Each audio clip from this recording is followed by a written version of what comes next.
Bonjour et bienvenue sur Apprends avec Elisa.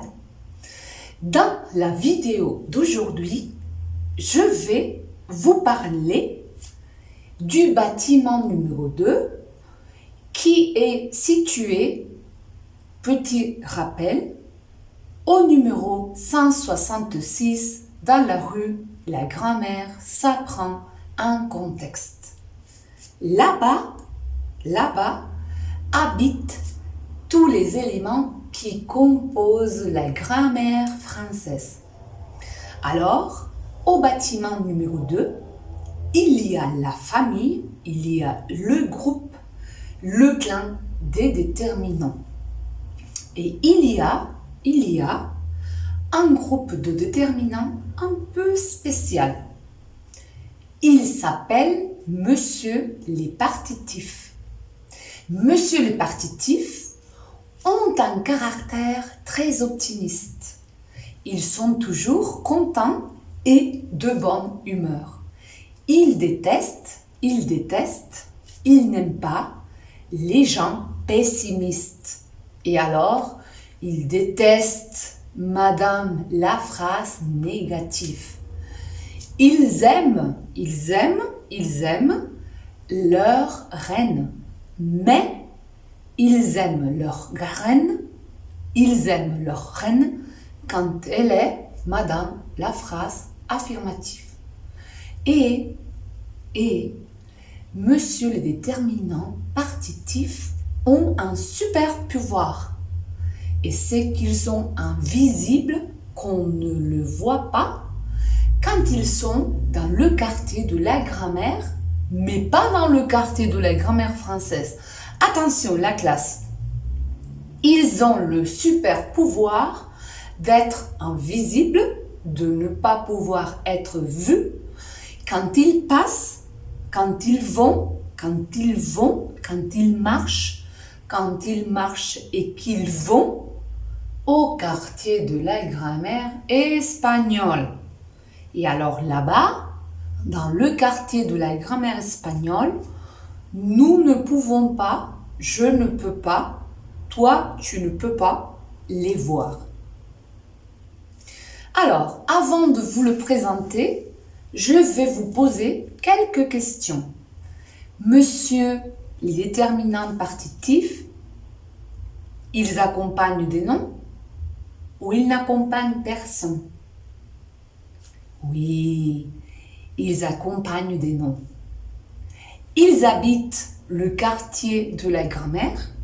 Oui, ils habitent là-bas. Ils ont des super pouvoirs? Oui, ils ont des super pouvoirs. Qu'est-ce qu'ils ont de spécial? C'est qu'ils ont un visible quand ils vont au quartier de la grammaire espagnole. D'accord? Alors, maintenant, je vais vous présenter cette famille. Commençons par le père de famille. Il s'appelle Du. Nous avons Dela. Dela est la mère de famille.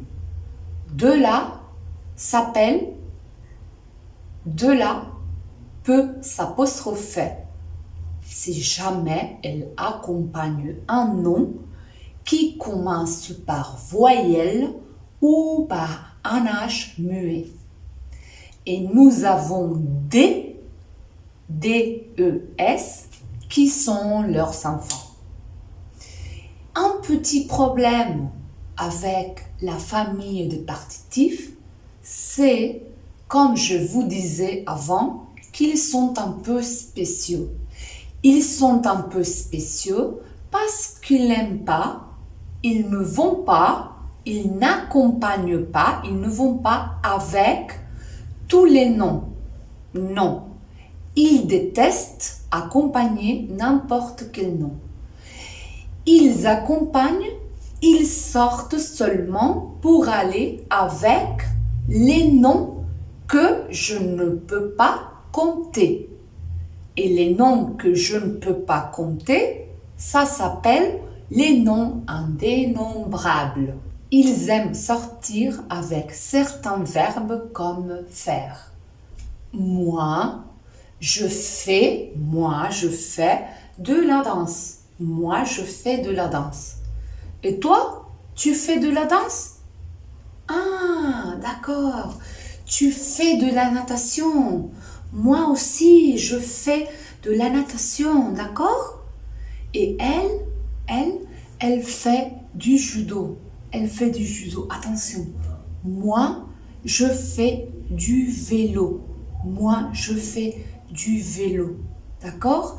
Mais moi, je ne fais pas de judo. Je déteste, je n'aime pas le judo. Avant, je vous disais que monsieur les partitifs ont un caractère très joyeux. Ils sont très contents. Et quand ils doivent accompagner madame la phrase négative, ils n'acceptent pas. Ils n'acceptent pas d'aller avec madame la phrase négative. Et comme ils sont très intelligents, ils téléphonent à pas de pour les remplacer. Par exemple, madame la phrase négative ne boit pas de café. Et toi, tu bois du café? Moi, je bois du café. Mais je bois aussi de l'eau. Et je bois aussi du jus d'orange. J'adore le jus d'orange, j'adore. Madame la phrase ne mange pas de légumes. Madame la phrase ne mange pas de légumes. Pas de légumes. Moi, j'adore les légumes. J'en mange tous les jours. Et toi, tu manges des légumes? Oui? Tu manges des légumes tous les jours? Ou de temps en temps? Bon, bref, j'arrête avec mes histoires et j'espère que vous avez bien compris ce conte, cette histoire de grammaire. Alors, si jamais vous avez des questions, vous pouvez m'écrire en commentaire et je serai ravie de vous répondre. Merci de votre attention et à très bientôt. Bisous, au revoir.